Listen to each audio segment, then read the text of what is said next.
Hello everyone and welcome to another edition of the Jamie Hughes Show. My name as always is Jamie Hughes and today I'm going to be giving you my review of Game of Thrones Season 7 Episode 6, which was entitled Beyond the Wall. And if you want to keep up to date with all my latest Game of Thrones reviews and all of my videos, then make sure you hit that subscribe button. And as always with my videos, this review may include spoilers, so you have now been warned. And if you guys want more Game of Thrones content, then check out Costumes CEO. Thank God she's changed the name because I can finally pronounce it in one hit. She reviews each episode of Game of Thrones and takes an in-depth look at the costumes of Game of Thrones. If you want to check out her channel, click the link above my head now, or there's a link down in the description below. So before I jump into all the good, meaty, juicy stuff, I am going to start off at Winterfell with Arya and Sansa. Now, I was all for this kind of semi-jealousy storyline to begin with, but now it just seems a bit like far-fetched and a bit over the top. Like they are literally creating tension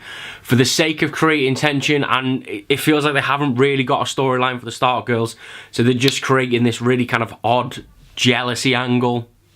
So we started off, first scene was quite nice, where Arya was reminiscing about Ned, watching her do the bow and arrows. Really sweet. That obviously led into Arya revealing to Sansa that she knows about the scroll that Sansa had written to Robb.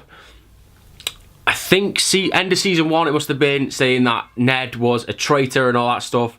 So there was some tension there, and I kind of get that. That was like the only sort of real bit of tension they could build, but it just seemed really out of character. Well, not out of character, but it just seemed odd that Arya didn't believe Sansa, and the fact that she knows everything she's been through, and she kind of was like, "Oh yeah, I think you're lying, and I think you're a power hungry bint." It was just like, it just didn't really work. I say it just feels like they are creating tension for the sake of creating tension. We then had the meeting with Sansa and Littlefinger, which kind of led to Littlefinger laying on the old trap of, you know, Brienne of Tarth is here to protect both of the Stark girls.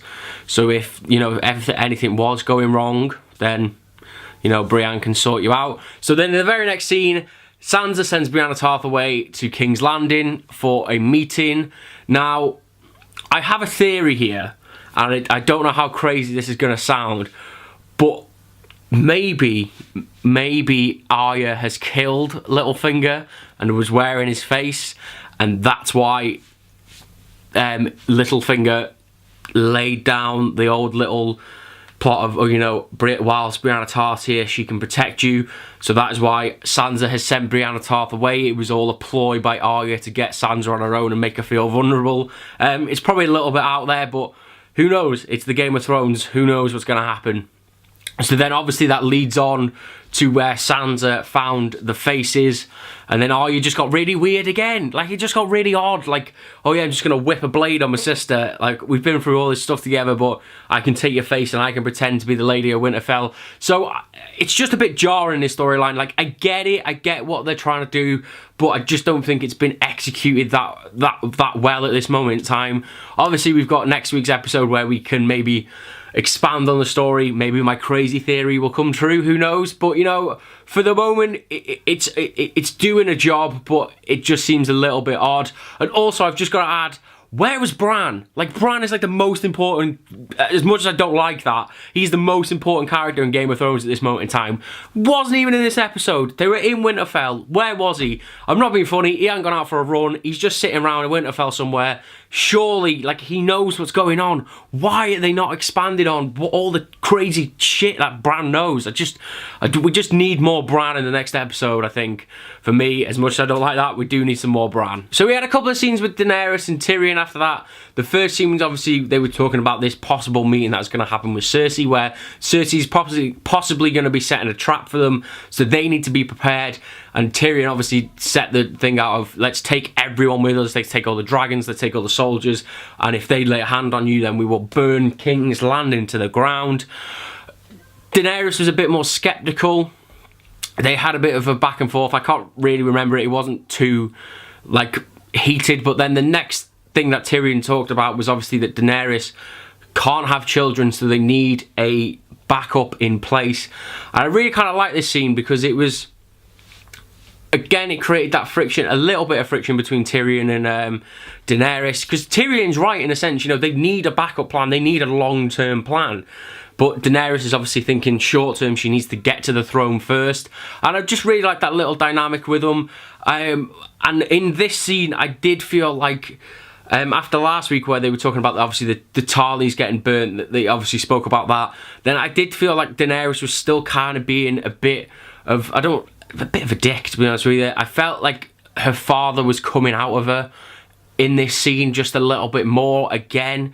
But I'm going to disregard that for obviously what happened later on in the episode. But it's just really nice to see that they are toying with this whole Daenerys thing just a little bit. I really enjoyed that. And then we had the scene where Daenerys left after she'd received the raven from Jon, where she was like, you know, I've got to go. Last time I did nothing, I lost most of my army. I need to try and do something. Which leads me on to obviously the main point of this episode, which was Beyond the Wall. I nearly fell over, I was excited then. Which leads me to Beyond the Wall, everything that happened there. So let's start at the beginning of that. Really love the scene, one of my favourite scenes in this episode.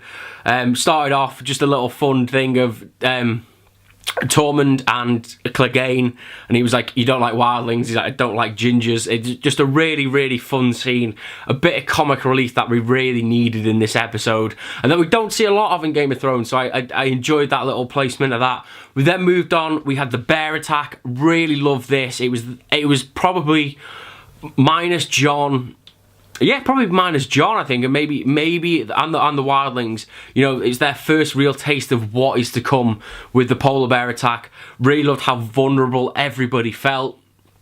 Obviously, the priest got attacked, and there was a really nice moment there with Clegane where he was facing down the polar bear that was on fire, and he froze, and that ultimately has kind of led to the priest attack and ultimately his death later on in the episode. So really enjoyed that. Then obviously we get on to the point where they capture the White Walker.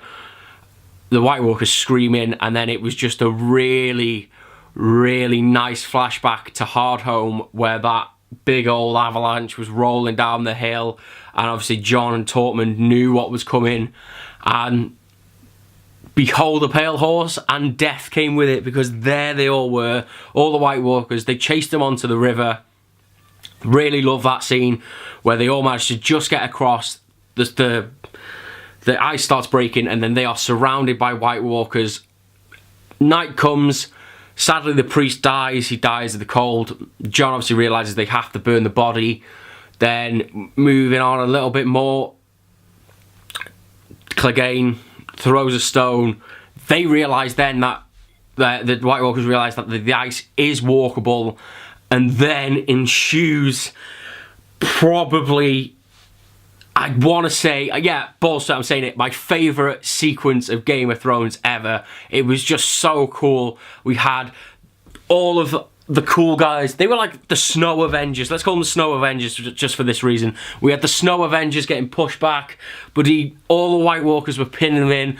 It felt like a desperate attempt. They were just fighting them off, and then what happens? Oh, Daenerys comes on her dragons, baby! Oh, this is the Daenerys I want. She's putting her dickheadness aside. She's realised for the greater good, she needs to help everybody out. The dragon's swooping down, burning all the White Walkers. You are like, yes, son. That's what I'm talking about. That's what we needed. Everybody's banding together. Oh, Night King, your ass is getting handed to you. And then he grabs a massive bloody spear and kills one of the dragons. Oh my bloody god. It was just an amazing sequence. So one of Daenerys' dragons is now dead. She only has 2 dragons left.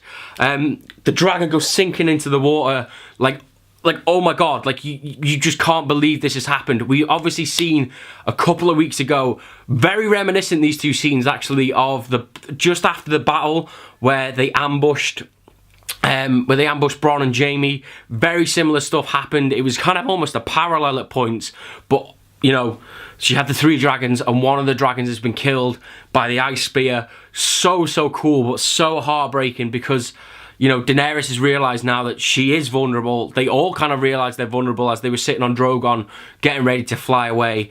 Jon was pulled down into the water. It does kind of feel like Jon is untouchable, and that was, if there's only one little blemish in this, is that, I don't want to sound like, oh God, this is going to sound really hipster, but in the old Game of Thrones, you know, in past seasons of Game of Thrones, nobody felt safe. But for me, this little sequence where Jon went in the water, it was like, we know he's going to survive somehow. We know he's going to get back to the wall and back to Daenerys. I was okay with how it happened because obviously Benjen Stark came and saved him. A little bit gutted Benjen died, sacrificed himself to save Jon. Because we haven't really seen a lot of Benjen for a while. Would have really liked to have established a bit more of a character around Benjen, but he sacrificed himself for Jon. Jon has gone. There was a little bit of, subtlety. They didn't know whether Jon was going to die or not, whether they were going to get back. Jon managed to get back to the wall. He was on the ship with Daenerys. I think they're going back to Dragonstone. They were on a Targaryen ship. Jon and Daenerys holding hands. Jon says, I bend the knee, but I'm in bed. So they have realised now what they need to do. What they need to do is team up together. Daenerys has now seen the White Walkers. Jon has realised, I think it was Tormund actually, a really great scene early on, I forgot to mention, where he said, Mance died for his people. Like his life was instead of his pride was instead of their lives. And that's why Jon kind of realised that he was doing a similar thing and he needs to work together with Daenerys. So they banded together. It was so awesome.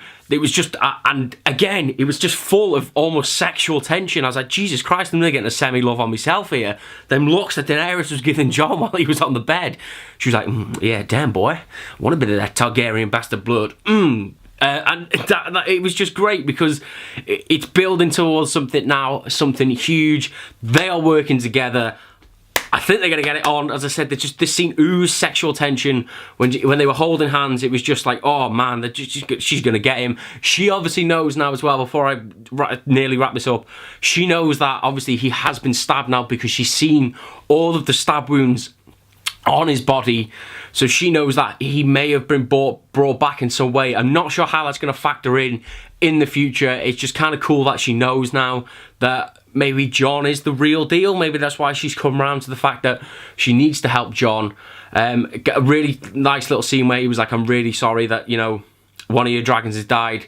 But it kind of makes sense, she was kind of okay with it because now she knows truly what she is fighting for. And then we think the episode ends, but oh no, because the White Walkers now have what is possibly an ice-breathing dragon.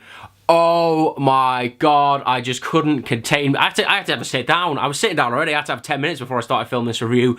The Night King, the White Walkers have an ice-breathing dragon. Oh my God, this is going to be amazing. It's literally a battle of fire and ice now. We are going to, mate, I don't even know what I'm saying. I'm lost for words. We are going to have a battle of fire and ice. When that comes, Game of Thrones raised its game massively.